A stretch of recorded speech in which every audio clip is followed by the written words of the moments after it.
Auto voi tuntua monelle houkuttelevalle paikalle nukkua. Ei maksa mitään, vaivatonta ja piilossa katseelta. Seuraavat 2 tarinaa saattavat kuitenkin muuttaa käsityksesi.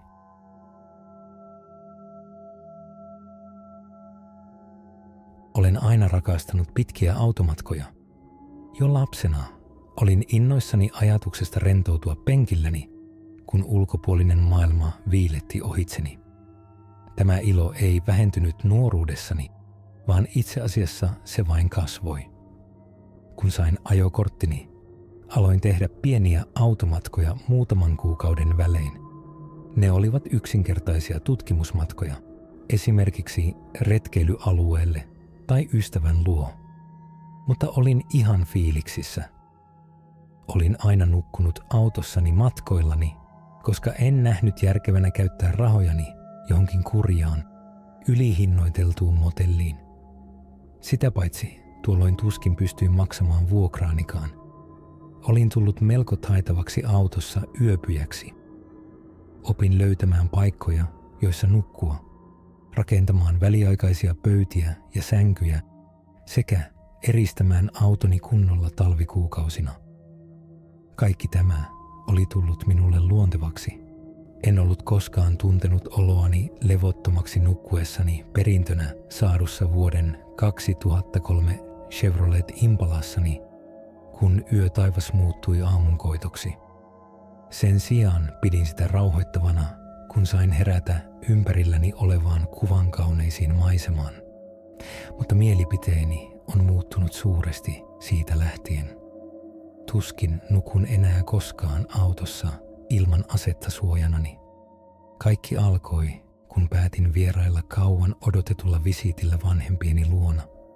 Olimme erittäin läheisiä lapsuudessani, mutta meistä tuli etäisempiä, kun muutin 3 osavaltion päähän yliopistoon.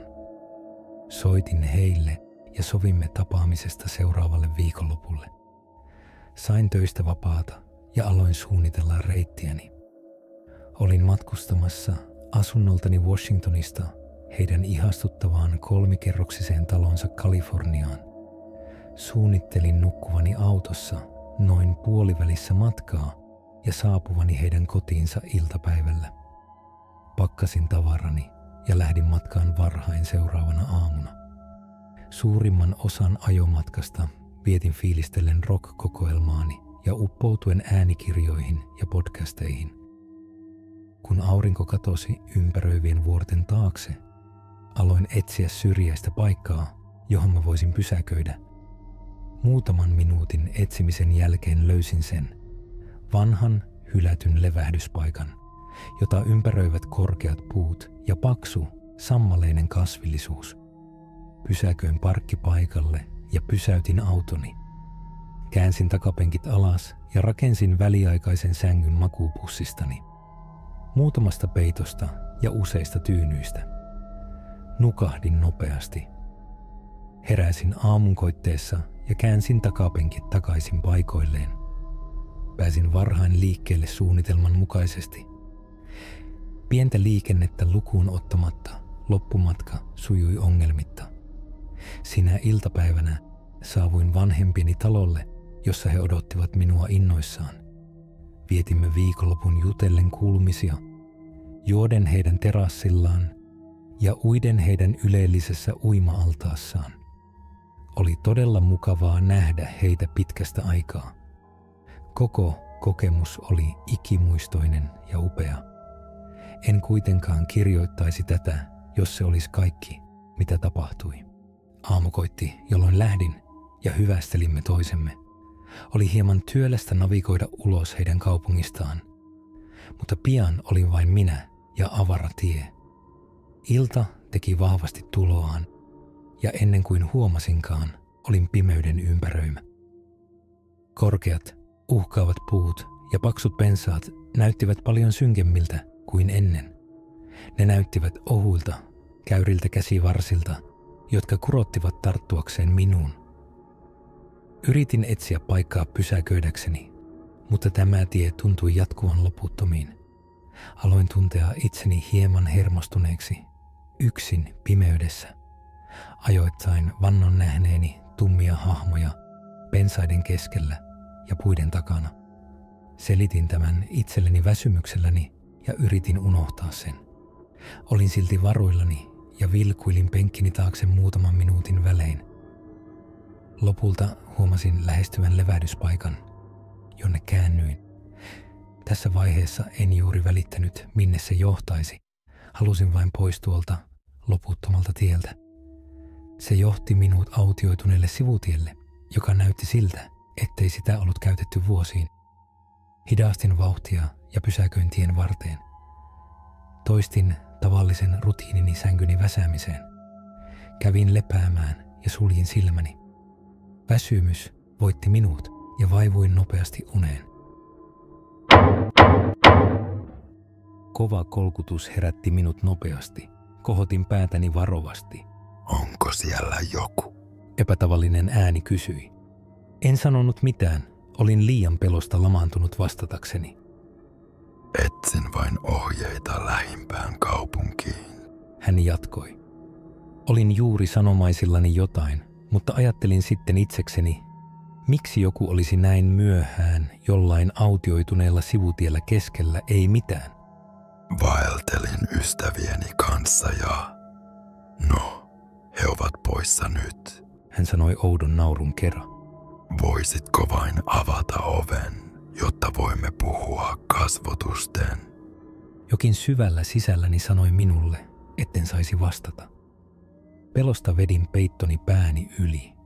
Hän alkoi sitten lyödä ovea, kirkuen käsittämättömiä sanoja. Tämä jatkui useita minuutteja, kunnes lakkasi yhtäkkiä. Huokaisin helpotuksesta. Tämä voitto oli lyhytaikainen, sillä sitten alkoi raapiminen. Paksu, korvia viiltävä raapiminen täytti korvani. Tämä jatkui ties kuinka kauan, koska jollain ihmeen tavalla nukahdin kauheiden äänten keskellä. Heräsin useita tunteja myöhemmin hikisenä pelon vallassa. Kevyt sade tihutti ulkona ikkunaa vasten. En tuhlannut hetkeäkään, vaan lähdin ajamaan renkaat vinkuen, sillä minulla ei ollut aikomustakaan jäädä siihen kauheaan paikkaan. Kokosin itseni ja tunsin oloni rentoutuneeksi, kun olin ajanut useiden tuntien päähän. Tämä kesti, kunnes pysähdyin huoltoasemalle. Astuin asfaltille ja hengitin raikasta ilmaa. Oli erittäin lohdullista olla muiden normaalien ihmisten ympäröimänä. Olin melkein hyväksynyt sen, että mä olin luultavasti vain kuvitellut edellisen yön tapahtumat. Katsoin alas autoni konepellille ja jähmetyin. Siinä, metallipinnalle kaiverrettuna, oli useita paksuja, syviä viiltoja. Kiirehdin nopeasti kaupasta autooni ja ajoin takaisin asunnolleni pysähtymättä. Tämä on vainonnut minua siitä lähtien, kun saavuin kotiin.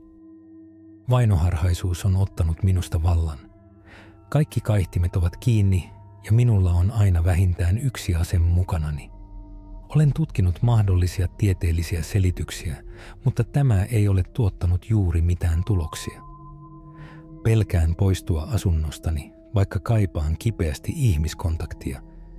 Haluan ilmoittaa asiasta poliisille, mutta tiedän jo, ettei tarinaani uskottaisi. Mikä tahansa piileekään keskellä, ei mitään sivuteillä. Se on edelleen mysteeri.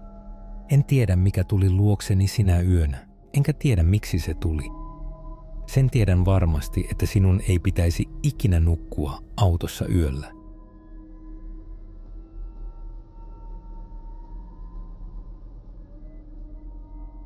Olen kotoisin Bostonista. Olin etäsuhteessa tytön kanssa, joka asui Georgiassa, ja tein usein roadtrippejä käydäkseni hänen luonaan. Se ei haitannut minua, koska rakastin pitkien matkojen ajamista. Olen ajanut monet kerrat Yhdysvallat päästä päähän. Vain itsekseen ajaminen moottoriteillä tuntuu vapauttavalta. Säästääkseni rahaa nukuin autossani. Se ei ole niin epämukavaa kuin voisi kuvitella. Se on tavallaan telttailua, vähän kuin olisi metallisessa teltassa. Laitan penkin ääriasentoon taakse, pidän avaimet virtalukossa varmuuden varalta ja rupean nukkumaan. Minulla ei ole ollut tapana laittaa ikkunaan näkösuojaa. jälkikäteen mietittynä olisi kannattanut. Matka tyttöystävän luokse etelään on mukava 2 päivän ajomatka. Pysähdyin yleensä yöpymään Virginian ja Pohjois-Carolinan rajalla, joten tuttuun tapaan pysähdyin nytkin sinne. Levähdyspaikoilla on usein vähemmän liikennettä ja siksi suosin niitä enkä huoltoasemia. Olin tosi väsynyt ja päätin jäädä yöpymään ensimmäiselle levähdyspaikalle, jonka näen. Se oli oudon autio sinä yönä, vain muutama yksittäinen auto kirkkaan keltaisten katulampujen alla. Luultavasti minun kaltaisia matkaajia, tuumasin. Ajoin parkkiruutuun, joka oli kaukana muista, puun varjoon ja kauas katulampuista. Ajattelin, että siellä minulla olisi enemmän yksityisyyttä verrattuna kirkkaiden lamppujen alla. Aloitin tavalliset iltatoimet. Lukitsin ovet, raotin vähän ikkunaa, että ilma vaihtuu autossa, pidin avaimet virtalukossa, laitoin penkin ääriasentoon ja kävin nukkumaan. En ollut koskaan kokenut häirintää autossa nukkuessa, joten en epäillyt mitään tälläkään kertaa. Sitten kova kolahdus herätti minut. Aluksi luulin, että olin kuullut sen unessani. Avasin silmäni hieman hämmentyneenä.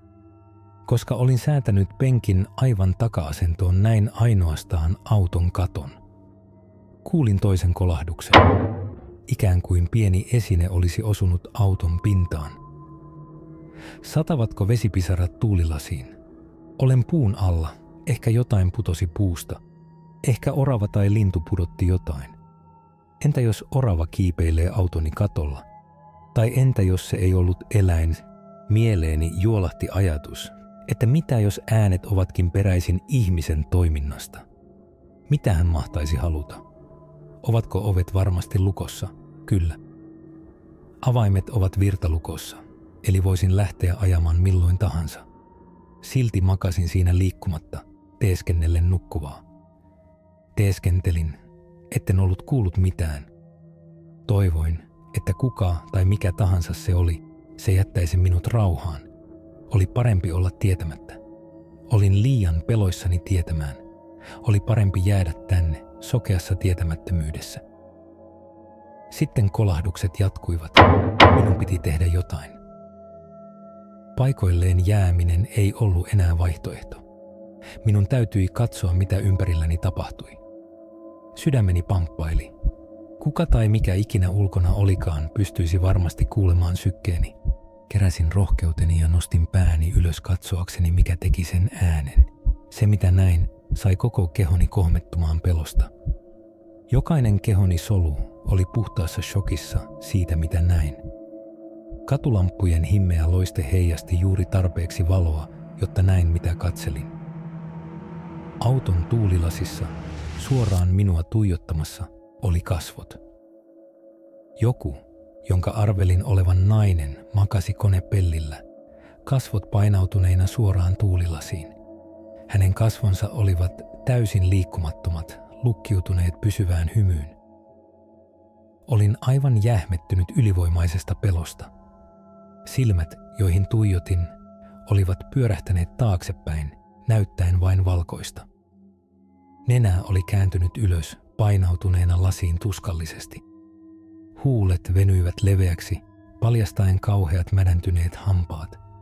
Vaikka oli pimeää, näin hänen kalpean ihonsa ja pitkät mustat likaiset hiuksensa. Kuka tahansa hän oli, ei hän selvästikään ollut järjissään. En tiedä kuinka kauan istuin autossa jähmettyneenä. Viimein kykenin toimimaan ja sain käynnistettyä auton, tehden siinä hetkessä kauneimman äänen, jonka olin koskaan kuullut. Hetken ajan mielessäni käväisi ajatus, että mä saattaisi olla keskellä kauhuelokuvaa. Juuri sellaista, missä auto ei käynnisty, kun tappaja lähestyy. Peruutin niin nopeasti kuin pystyin, yrittäen olla antamatta tälle sekopäälle aikaa yrittää mitään. Ajattelin, joudunko ajamaan pois hullukonepellin päällä. Onneksi ei tarvinnut huolehtia siitä, sillä heti kun pysähdyin, nainen hyppäsi pois, laskeutuen maahan nelinkontin. Painoin kaasua, juuri kun näin hänen yrittävän tarttua kuljettajan puoleiseen oveen. Kaasupoljin pohjassa ajoin pois pysäköintialueelta. Takaani kuulin hänen eläimellisen huutonsa. Katsoin taustapeiliin ja hetken ajan näin hänen jahtaavan minua, juoksemassa 4 jalalla, mustat hiukset heiluen villisti ympäriinsä. En nähnyt kunnolla peileistä, koska ajoin jyrkässä mutkassa liittyessäni moottoritielle. Moottoritiellä lisäsin nopeutta ja ajoin koko yön läpi. En uskaltanut pysähtyä enää ennen kuin näin aamun valon.